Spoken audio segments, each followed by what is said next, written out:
Controversial plans have emerged to destroy Islam's second holiest site, that is the tomb of the Prophet Muhammad, and to have his body removed to an anonymous grave.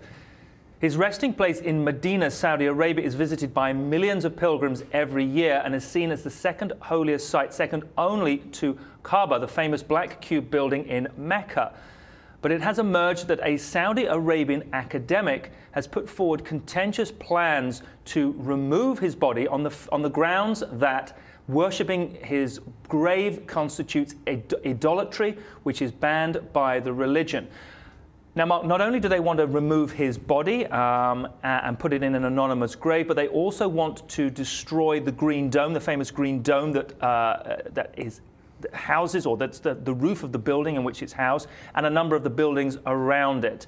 What kind of support does he have here, do you suppose? Well, it's been a 61-page document that has been submitted to the king and to the other people that supervise the building. Here's what Dr. Alawi, director of the Islamic Heritage Research Foundation, has to say about it. Quotes, "People visit the chambers, which are the rooms where the Prophet's family lived, and turn towards the burial chamber to pray. Now they want to prevent pilgrims from attending and venerating the tomb because they believe this is shirk or idolatry.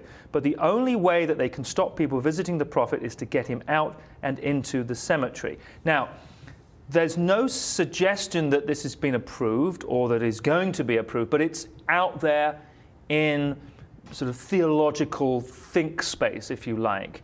And this is coming from a particular hardline Sunni aspect or interpretation of the religion, as I said, which is very, very tough on idolatry.